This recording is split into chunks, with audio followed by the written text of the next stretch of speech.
Welcome to the Core Happiness Podcast. I'm your host, Kacee Banks, a mindset and positive psychology coach. On this podcast, we discuss all things related to creating happiness from within. So, let's do it.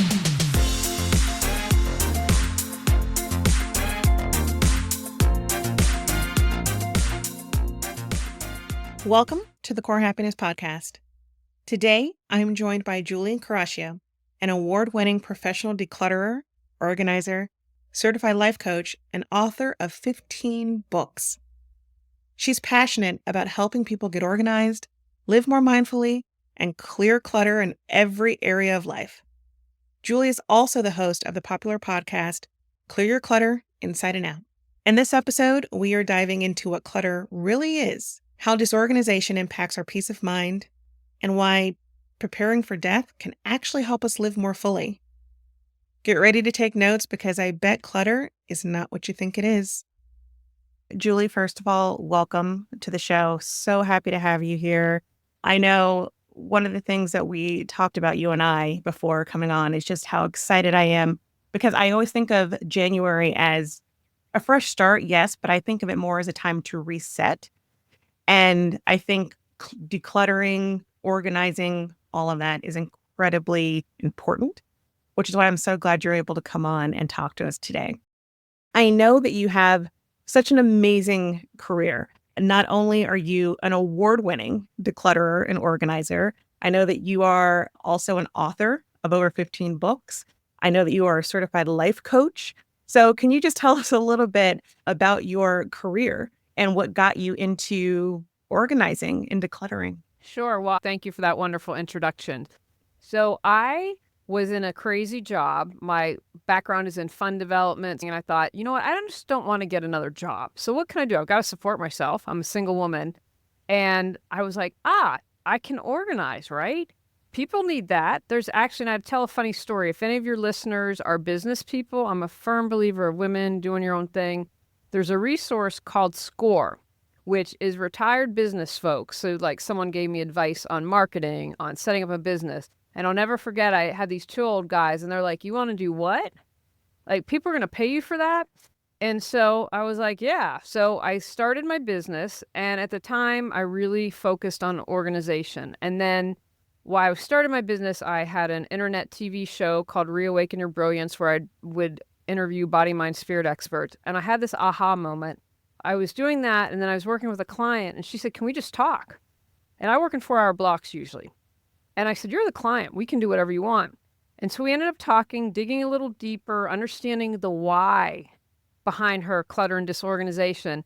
And we talked for 3 hours. And in that last hour, we got so much done. And that was I'm like, you know what? It's clearing the clutter. That needs to be the first step for just about everyone. And I'm like, and then you need to go and work on your life coach and get certified because this is a skill that you need to bring into your business. And so it went from the name of Healing Through Organization, use Reawaken Your Brilliance.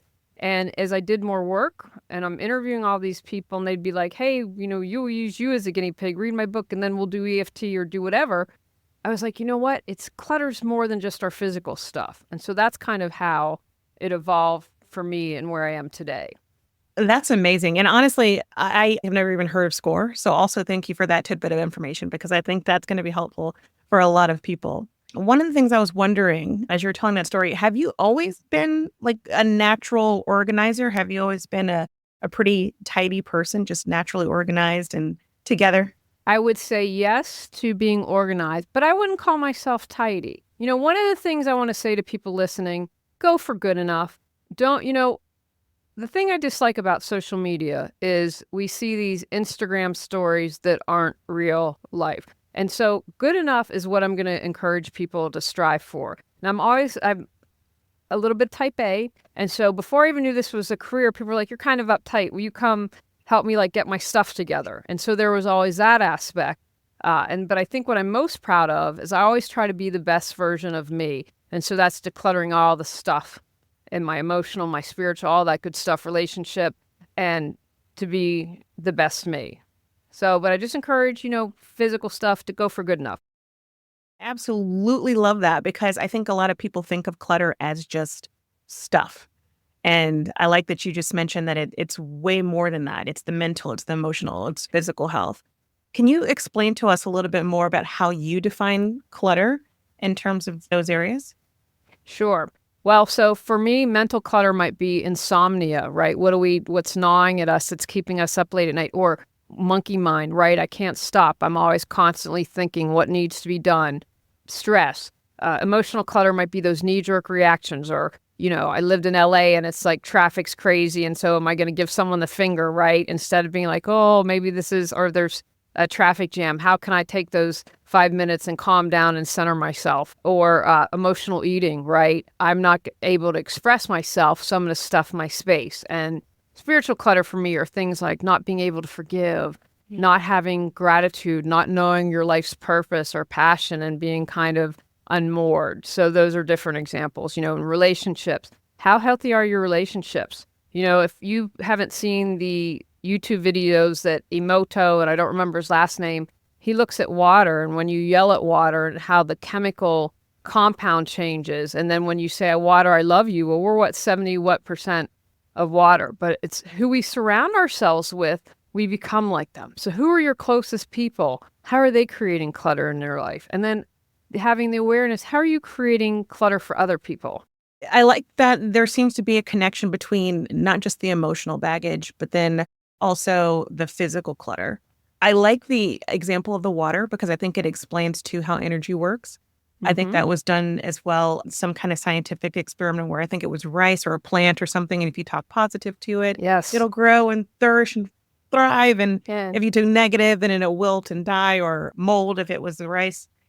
And so I'm wondering, how would you kind of define the connection between emotional clutter and physical clutter, or is there even a connection? 1,000%. So what I would probably say it is the inner reflects the outer and the outer reflects the inner, right? So I also want people to think of not only that, but the bigger picture of clutter. And what I mean by that is a messy desk might be not just a messy desk, but a roadblock to a promotion, or doing that creative project that you said, I want to write that novel, or I want to make that painting, or an overstuffed closet might prevent a relationship from blossoming, right? Because everything's energy, as you mentioned a moment ago. And so my definition is clutter is anything that prevents you from creating a life and space you love, that you deserve, you desire, that's where you want to be.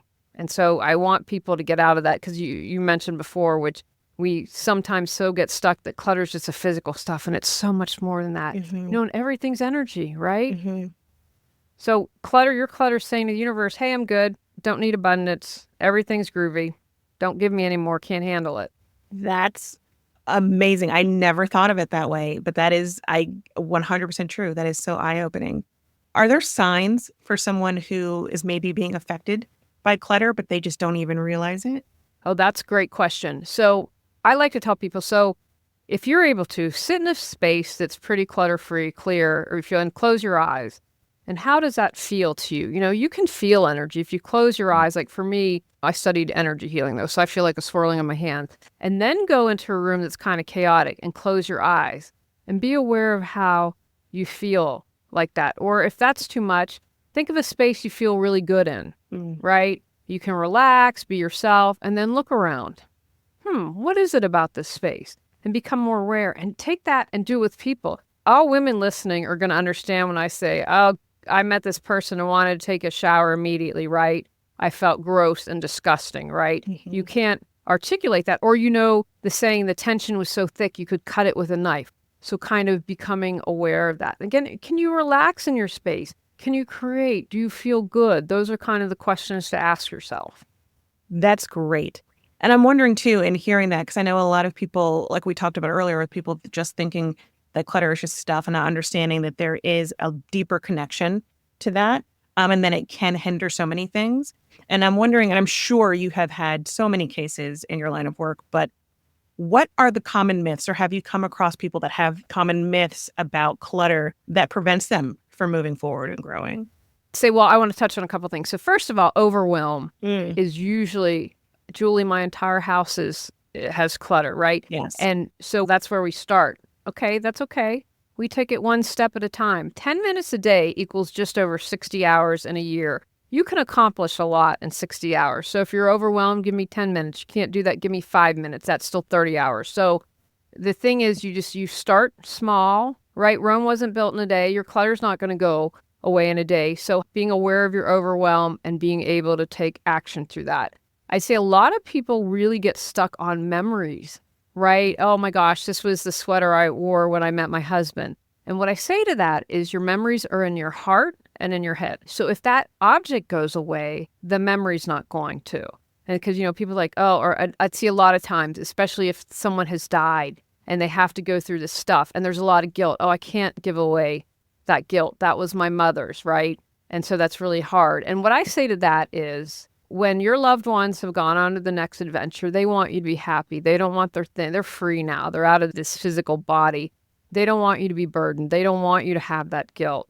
And so encourage you to let go. And it's a process. I'll share my mother died 3 years ago, but behind me are several of her paintings. She was an artist. And so I couldn't immediately let go of everything, but because I had the space and ability, I gave myself time. Like she died. I can't go through everything in 5 minutes. And sometimes, unfortunately, that's what has to happen. But know that it's a process. I'm going through books as we speak. And books are the hardest things for me to let go. I've loved to read. I love books. And I'm like, okay, I have 3 boxes to take now because it's something that I do regularly. So I would say being overwhelmed, and we talked about memories are 2 of the challenges. I'd say misconceptions are, and I take this to the TV show hoarders and I take it to social media and Instagram, that you're going to be able to do it in 5 minutes. You didn't create the clutter in 5 minutes. It is going to take you time to do that. And so that's something to be aware of. Yeah. And I love that you talked about the memories part, because I think that is a big, big, big part. I know for me it is. I'm a person who likes to collect mementos. Yes. And so, and then it's the idea that when I see the thing, it will trigger the memory. And that is why I hold on to things sometimes. I know when my father passed and I had to clean out his house, at the time, I couldn't let anything go. And and it was overwhelm, exactly like you're saying, complete overwhelm. So I just ended up putting everything into storage. And then years later, like it was just last year that I cleaned out his storage unit and started actually giving things away and selling things and getting rid of the storage unit. But it took years for me to actually get to that point of, okay, I don't really come to the storage unit. I don't need these actual physical things. I can let go of them. It doesn't affect the memory. But I think that's a big thing for a lot of people is I don't want to get rid of the thing because it is attached to a person or a memory or something that I hold dearly. And there's this connection to, if I hold it dearly, it's got to be a physical thing, when it doesn't. It doesn't. And I saw somewhere, I think it may have been an article where it was like, you can just take a photo of the material thing and then let it go. Right. And you can, if you have a lot of things, get a little digital frame. Right, that you can cycle through. And then, if I want to mention about mementos for a second. I'm not someone who's like, get rid of everything. I don't think that's realistic for 99% of us.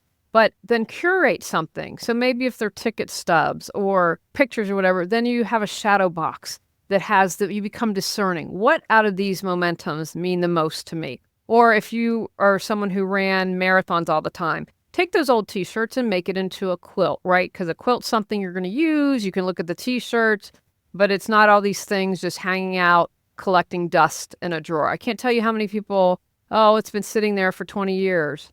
And again, no judgment on it, but learn to be discerning. I think that should make it easier. And you also touched on something that I want to touch on, that I love that you gave stuff away. So my mom's paintings are a great story. Like, a week after my mom died, my dad's like, go through your mom's paintings first. And so God loved my husband. So I did a first pass and my husband came and he said, honey, we don't have enough wall space, to put these pictures. And so I was like, okay, I needed someone to tell me that. But what helped me was I gave people that knew my mom, I gave paintings. And so one thing, and my dad's continuing to do that. And that gave me such joy because I know my mom is spreading her love. Every time someone walks by that painting, they think of my mom, it makes them happy. And that allowed me to let more go. I 100% agree with that.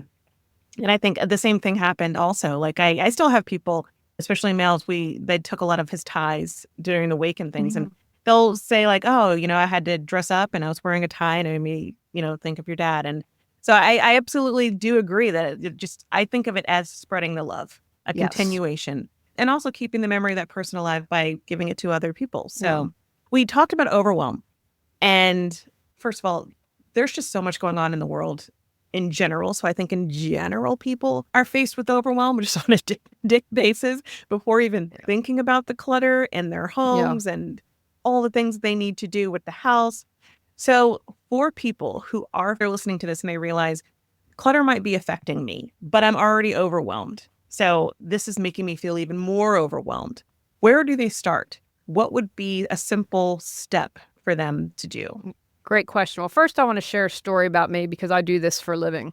So my first job, I had a whole home declutter and organization. Did the top floor is a big house, a bunch of kids.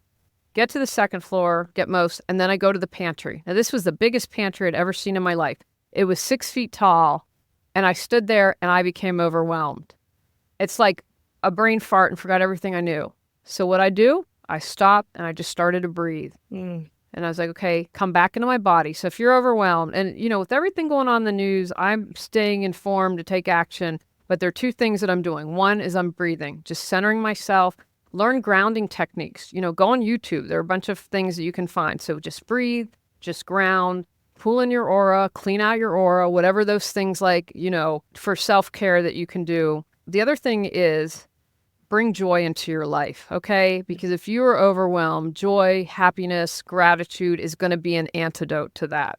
So when you start to feel like I can't do this, I'm going to tell you those two things. So then let's get back to okay, I brought some joy in, I've grounded myself. How do I take that first step? So what I tell people is, is there a deadline? Like you're getting cabinets in the garage. Well, we probably want to get it decluttered, so we're not paying someone time to move all the stuff to install the cabinets. Or is there something that is driving you nuts? We can't eat at the kitchen table and we're fighting all the time. So I think that I need to clutter the dining room or wherever the clutter is. Or if there's a serious issue, like you're not sleeping at night. So then we need to clear the clutter in the bedroom and the bed. Or if you're not paying your bills on time, right? Then we need to get our home office decluttered. So those are some suggestions on where to start. And then just remember, I mentioned a moment ago, if your whole house needs done, we're not going to worry about that. We'll become present, right? Because remember, the present is our point of power to change. I can't change the past. Trust me, I've tried really hard to change the past. And the future's written in pencil, right? I don't know what's going to happen. There's so many things, but we become present and that's our place to take action. So let's say we're in my home office. So we say, okay, I'm going to start with the home office. I'm going to give it 10 minutes today. And instead of being like, oh my gosh, the home office, I'm going to say, okay, the closet. That's where I'm going to start. And I am not going to move until the closet's been decluttered. And then once that's done, I'm going to say, okay, here's the bookcase. Then I'm going to start there. And then I'm going to say, okay, here's the other bookcase, right? And you make it into small, manageable steps. You can do it on an app. I'm old school. I like to feel the pen going against the paper. But I like to write out all the little areas and then that sense of accomplishment when I can cross off, aha, that's done. And remember, the more you do this, the easier it becomes. And I guarantee you, everyone listening, you have the skills to declutter and organize. And you might have had a bad experience and someone said, nah, you can't, leave that in the past. That's very important. I think for me, because I was faced with overwhelm as well, and it was just, multiple rooms, especially bedrooms, closets full of stuff. And it was like, just pick a room and just start. And then it was like, even if I have just 10 minutes, just do that. Because I think part of the thing that was debilitating for me was, how do I schedule it in? How do I clear out a full day or two? And then it was like, well, I just don't have a full day or two. So I guess I'm just never going to get around to getting these closets done. When really it just was start and give it 10 minutes. And then if the next day it's another hour, great. If the next day it's 30 minutes, that's fine. And it took 1 week, I think, to get through a whole closet, but at least it got done. And that was such a great feeling. And I'm going to push back on people listening because people say to me, I don't have time. Well, one, or my niece, when she was 8, when I was trying to explain to her what I did, she said, boring. But, so there are ways, one, we can talk about in a moment, making fun. But before I forget, how much time are you spending on social media? Because people say to me, I don't have time. Then one time when people tell me that, I'm going to encourage you, I want you to just track your time for 2 weeks. Doesn't have to be super like how much you're spending at work, your commute, but how much are you spending scrolling, right? Or playing video games or watching TV. I read in 2024 217 books. I love to read, but I was able to read that many books because I wasn't watching TV. So I encourage you, where are your time suckers, right?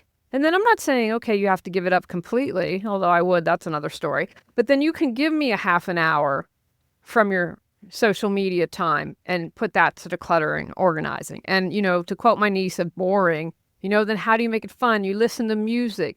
You make sure you have your water and your snacks, and maybe you get your BFF to come over and help you do it. And then you maybe have a vision board of what you want the room or your house to look like, or you want to create that relationship or that script sale or whatever it is. And you put that vision board up to remind you, okay, but I'm decluttering and organizing to welcome the energy to what I want to create in my life. First of all, the amount of books that you've read, so motivational to me. But I think that that's true. And I actually, as you were saying that, I was thinking back and I'm thinking, well, where did my time go? Why couldn't I have read more books in that time? But it was. I'm not big on social media. I put a timer on my phone where it times out so I can't go too deep in that rabbit hole. But there are things that I get sucked into. And you said the television and shows and things like that. So it dawned on me. I didn't even really think about it, where I could be just a simple reading or decluttering at that time. Very helpful. You've said a couple of things with the vision board, and before we were talking about energy, and then you said just making space. And so I want to touch on, especially being a mindset coach, I want to touch on the mindset and the shift that needs to happen to kind of get out of your own way and start decluttering and start making space. I know we talked about how clutter's energy, but is there another shift that you would define as necessary to be successful at decluttering? Here's what I like to tell people. I believe we are either coming from love or we're coming from fear. And fear will take a bunch of different things. And I've kind of defined that a little more, because what I tell people is you are good enough, you are worthy, and you are loved no matter what. Mm-hmm. Do we all make mistakes? Absolutely. But you are good enough. So if I think I'm good enough, then I'm going to give myself permission to declutter my desk because I'm good enough to write that great American novel that I've always wanted to write. If I think I'm worthy of having a clean and clear space or calling into my life that relationship that I want. And I am loved. You know what? If I am loved, then I want the inner to reflect the outer, and I want my outer space to reflect what I feel inside. Love it. And then once someone gets there and they have done the work, they've put in the hours, everything is feeling lighter, they've decluttered, everything is organized, it feels great. Do you have any tips for how to keep that and not acquire more clutter and then get to a place where it just feels stifling again? Excellent. So when I work with people, I give them a clutter control plan when we're done. And so one of the things that I talk about is maintenance, right? Mm-hmm. It's great. Now, if you never buy another thing, you'll probably be good to go. But most of us, that's not realistic. So I think little habits are important. So for instance, tidying your desk at the end of the work week, whether that's your home office or if you go into a physical office. Again, that helps your mind, right? You walk in Monday morning, everything's clear. So once you've done an overhaul, the heavy lifting's been done, it's a breeze. Or when you have the opportunity, you're getting your hardwood floors refinished and you got to put everything away as you come back. I'm going through my books. No time like the present because that opportunity presented itself. But you might be like, oh, I'm packing up to get my hardwoods redone. I'm going to clutter now. So be aware of where opportunities are or inspiration strikes. The other night it was like, I'm not a morning person and I shut off probably 6 or 7. I'm like, I just want to read. I don't want to think.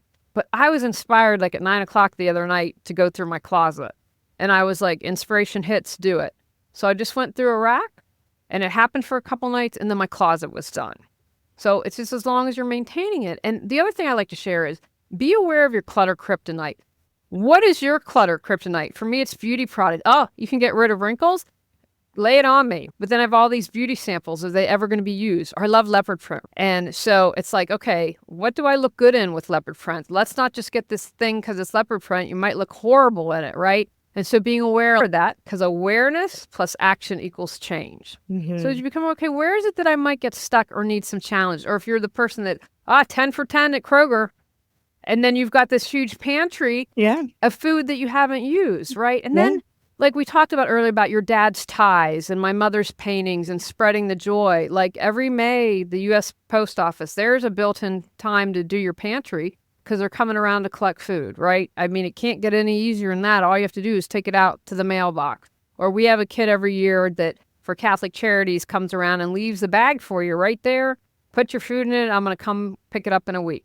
I mean, you can't beat that. So look at other ways. How can you spread the love? As you say, how can you bring joy to others? And, remember that, like, as we've talked about energy, it's like the stagnant energy is clutter, but also that holding on. And it's that making you think that there's scarcity. Well, that's what you're signaling. Hey, I don't think I'm ever going to have enough again. So that's why I'm holding on. So how can you let it go?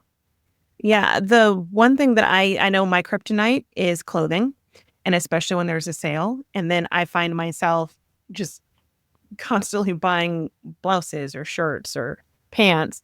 And then I put them in the closet and then I forget about them. And then when I go through, I'm like, oh, this still has a tag on it. I haven't even worn it.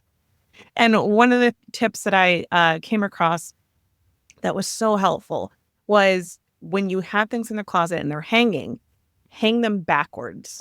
Yep. And so after a while, when you go through in 3 months and 6 months, 9 months, and then 12 months. So the ones that are still hanging backwards during whatever time you go to check are the ones you need to get rid of, the ones you need to donate because you don't wear them enough. And then that was incredibly eye-opening. But it also made it easier to clean out because I knew very quickly which ones I was not wearing. And so it just was taking all of those and putting them in a bag and then donating them. I encourage people, if they have the finances, have a coach do your colors, know what looks good on you, because I don't like to shop and I'm not good at it. And I'd be someone who'd buy something on sale and then like you would never wear it. Yep. And so I'm not there, but most of my clothes, like a V-neck look really good on me. I'm like, I have 3 sweaters, so it's when it's cold today, what I'm going to wear. And so when okay, V-neck looks good on me, this color looks good on me, that one saves you stress and easier to buy. It also, if you're in the frame of mind, you can let stuff go because you know what, that's not really a good color for me. Mm-hmm. And I think that's important. What I'm trying to get to, that's on my to-do list, is to pare it down to make things easier. Like I just had a fancy event and I have a cocktail dress, felt great in it. And that's my goal. I want to feel like I wore this dress and I'm like, watch out world. And that's my goal so that when I go to my closet, I'm like, how am I going to slay today, right? Instead of being like, I have nothing to wear, right? How many times have people said that? So the goal for me is, and I encourage others, when you walk in that closet, you feel like $1 million in anything that you were going to pull. Yeah, I love it. You also talk about preparing for death and how preparing for death can help you live more fully. Can you explain a little bit more about that? Yeah, I just have to tell you. So we had been texting this morning, and I went to get your text about what time we're going to interview, and there was a text that a neighbor of mine died at 64. Totally, she had stage 4 liver cancer. I'm not feeling well. Went to the doctor a couple months ago, and now she's gone, right? So we never know when our number is going to be called. And so we're all going to die, right? No one gets out. I know the crazy guy out in California is doing he's in his 40s and doing the 800 calories a day or that strict regimen. I don't want to live my life. I like cheesecake, right? But we're not getting out of this alive. And so if you know that, then you can say, you know what, tomorrow might be my last day. Do I want to spend it in clutter? Do I want to spend it having someone take rent in my head that I don't like? Right. How is it that I want to spend my time? And as I've gotten older, I think, what's my legacy? How do I want to leave this world a better place? And so I'm starting the wheels of creating a cat sanctuary and dog sanctuary. And I've been starting to think this through and come up with public-private partnerships. So something that's outlasting that I have said, you know what, I made a difference. And so it's to start to think about those things like, what's my legacy? Or do you want all these things like my mother's jewelry that I have when my nieces get to a certain age? I want them to be able to have it so that they can enjoy it. And so just being aware, how are you living your life? Are you maximizing it? Are you with people you love? Are you doing what puts a smile on your face? Do you wake up happy every day? And if you don't, that's okay. But what do you need to do to change that, right? Because I think especially when we're younger, I know I was this way, that's 1 million years from now. I'm not happening to me, right? But you just never know. Yeah, that's so true. Have you ever had a client that has been transformed by changing the mindset around living a more fulfilling life or decluttering or becoming organized? Oh, yeah, many. I'm trying to, well, here, I'm going to share one story and then I'll share a couple more. This was when I first started my business and I donated hours to a charity and I was working with this woman, but this is to me the power of decluttering. So we're going through her sock drawer of all things. And so as we're sorting and doing this, she looked at me and she said, "Oh my God, I was molested." And in that moment, I held space. I couldn't work with her on that. I held space for her to express this. And I said, "I can't help you. I'm going to find you some resources, to start you on this journey." But simply moving the energy, you just never know when something so profound like that's going to come up, right? Because this was someone who had a bunch of stuff. And don't work with hoarders. You need special training. But there's a mental illness component to hoarders. But when you have everything so stuffed and crammed, and when you release that and open the space, I mean, it really can be profound. I had another instance where it was the first job when I was overwhelmed with the pantry, and this mother had a small business. She was homeschooling kids, and every time her mother-in-law walked in her house, she criticized her, and that caused such tension and such angst from her. And when that house was transformed, it transformed the relationship. And not only because it's more than the physical stuff. So her homework was, you ask your mother-in-law to come over and sit with the kids, and you go to the park, you go read a book, you go work out, you go find me time. So instead of criticizing you, we're going to turn that relationship around and you're going to start asking for help. And so that relationship transformed. One of my favorite stories, because she was a Pittsburgh Steelers fan like me, was the crazy kitchen table. And they were both in their second marriage. And because it was so cluttered, they had started to argue, but they weren't coming together at mealtime at night to discuss their days and to reconnect. And when we got all that done and having them reconnect and recommit to their marriage, I mean, it was just fantastic. So that's what gets me excited, because when you clear your clutter, you can really transform lives. That's beautiful. Do you use any particular tools or apps or strategies? I know you said that you're old school, you like to actually feel the pen against the paper. But what do you suggest that people use if they're just feeling really overwhelmed and they're like, I need some type of help? I am a firm believer of some type of meditation or mindfulness practice. It doesn't have to be something quote unquote formal. I like mowing the grass. When I mow, that gets me in an incredibly meditative state. So it's having some type of mindfulness practice. I think gratitude is super important. Like, you're in the shower, 3 things that I'm grateful for and why. Why am I grateful for this, right? And get us into that daily habit of having gratitude. As I mentioned, I read a lot, right? So I'm always trying to improve myself. So finding different things at work. I love the book, The 4 Agreements. It is a small book, but very powerful. So I can't remember which number it is, but when I read what others do and say about you is about them, and how you respond is about you, was life-changing for me. Yes. So in the past, I would have been like, "Rare," and have that knee-jerk reaction. And I'm like, okay, you just called me fat in front of my husband. That's about you. That doesn't have anything to do with me. I'm going to let that roll off my back like water off a duck, right? And so incorporating little things like that. I'm a huge fan of journaling.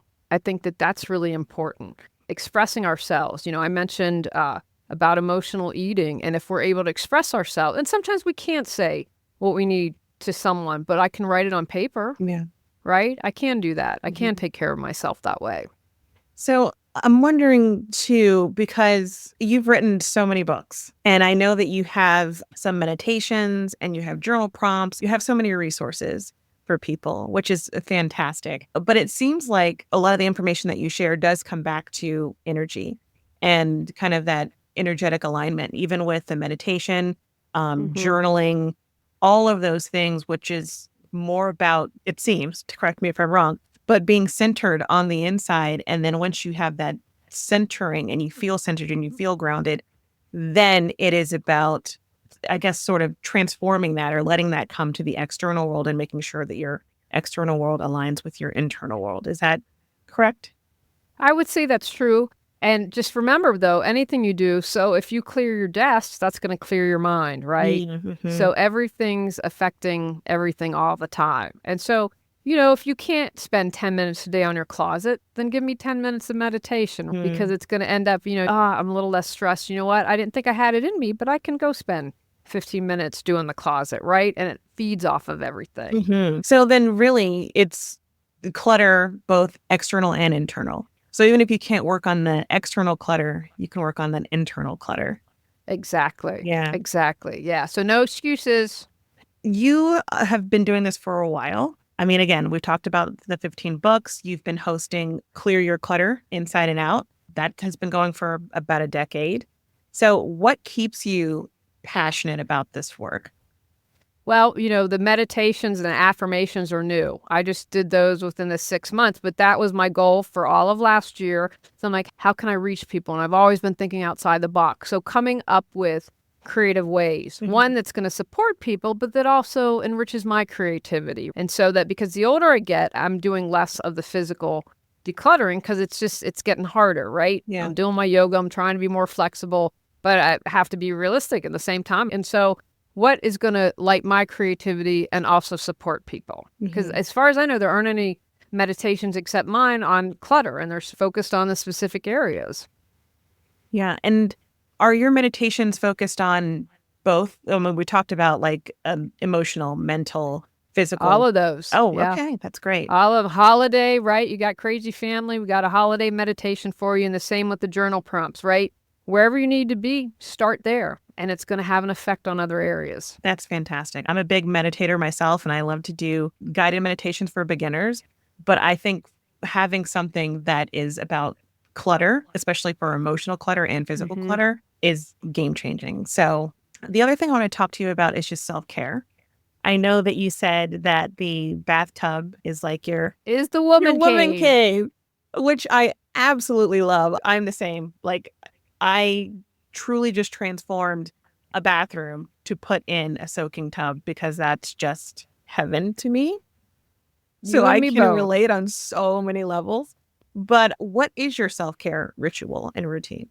Well, I have to share this because you mentioned, so we have a soaking tub too. And I was like, we're going to put a little niche because I always want to have like 12 bubble baths to choose from. So it was right next to me. So self-care is the bubble bath. I have started stretching and doing yoga. I hurt myself, and I've found this wonderful PT person who has me doing yoga and journaling. God love him, talk to my husband because when I'm upset, he's just so wonderful. And even if it sounds crazy, he's like, it's okay, and comforts me. I like to do snuggie time with the cats. I make sure throughout my day, one, because you don't want to sit all the time if I'm at home, that I'm bringing that time in, and reading is something that's really important to me. And then writing. I'm working on a book that does not have to do with clutter. It's a personal journey, when I like to call it, when I was in North Carolina at a time in Cult Light in this women's group. And because I know I'm not the only one that gets caught up in that, because I believe when we share our stories with others, we give them permission to share their stories. We give people permission to heal and to take action and move forward. So that is part of my self-care and healing, working on this book. Yeah. And I will say 4 cats. I had that too, and they were a handful. Love them, but they are a handful. And your cats are rescued, correct? They are. And you know what? We just, on January 14th, a little black kitten, I come home, my husband's like, what? I was out. It was snowing. It was cold. And this little black kitten came up to me. Looks like he's a run. I'm like, I can't leave you. So we now have Jack Henry. So that's why we're at 4. That's great. But I did want to ask you, do your cats ever help you with any of your decluttering projects? They supervise and judge. They sit in judgment. Don't have the cats on your decluttering project because they're going to sit there and judge you, but they supervise. Yeah. One reason I asked that question is because I know with mine, anytime I'm doing anything where I am trying to declutter and I'm taking things out, and I usually have a big pile of mess, here they come, and then they will drag something away, and I'm like, wait, where was that? And then it's in another room, and I'm like, okay, that's the opposite of helping. Right. You're making more work for me. So one of the things that I wanted to ask, and I always ask this of everybody, but if there's one powerful message that you could leave with listeners today, what would that be? I would say that you are good enough, you are worthy, and you are loved no matter what. And don't let anyone else tell you otherwise. And I'm telling you, we're in challenging times right now. And this applies to more than just your clutter, because there are going to be people telling you that you aren't worthy, you aren't good enough, and you aren't loved. And no to them, and empower yourself with that. I think that's beautiful. I think that is extremely important, because I think when people feel that they are loved and feel that they are worthy, especially on the inside, then that could change the world. I think that's how big change is made, is when people feel that way. Right. And remember, it's like when you feel that way, people pick up on that vibe. Really, well, talk to me. Tell me your story, right? And then you empower someone else to feel that way. And it's what you're talking about. And then it starts out small and then it grows. Yes. It's truly profound also when you think about decluttering. And again, going all the way back to the beginning of the episode when I talked about it being January and having fresh starts and resets so early on in the year, is because I think that it's so important to live in a space that feels supportive, in an environment that feels encouraging and cozy and positive. But the other thing is we internalize a lot of stuff as well. And so even though decluttering for some people can be external, I like the fact that we're talking about the mental and the emotional, because I think, like you said, we're in a time where those are going to be challenged more than anything. And coming off a time where we just had COVID and there were a lot of people staying at home, I think clutter has also, in a physical form, has also manifested a lot too, just because we were constantly home and we're dealing with the stress, we're dealing with the anxiety, we're dealing with all of these different emotions. So I love that you said that, because I think the grounding part and the centering part is getting back to self-love and self-acceptance. And then once we are grounded mentally and emotionally, then that will reflect outward. And then hopefully other people pick up on it. And when you believe that truly with your heart and your being, people aren't going to push you around. One, they're not even going to approach you because they sense that, right? Because who do they go after? They go after the people they think are the weakest. Then they realize, I can't get away with that. I can't do that to them, right? Absolutely. Absolutely. Well, Julie, thank you so much for coming on and for making the time. I really appreciate it. I, again, think that this is a great conversation, and I think it's so eye-opening and enlightening. I'd like to just let people know if they'd like to find out more information, they can go to reawakenyourbrilliance.com. And if you sign up for my newsletter, 10 free tips right now to take action to clear clutter in all areas of your life. Yes, and then we will have all of your contact information and links in the show notes as well. Thank you so much for having me. Absolutely. Thank you. I thank you for joining me today. If you enjoyed this podcast, please feel free to rate it or leave a review. If you have any thoughts or questions, I would love to hear from you. You can email podcast@corehappiness.com. For show notes and additional resources, you can visit www.corehappiness.com. As always, please remember, never let anyone diminish your light. Until next time, sending you my love.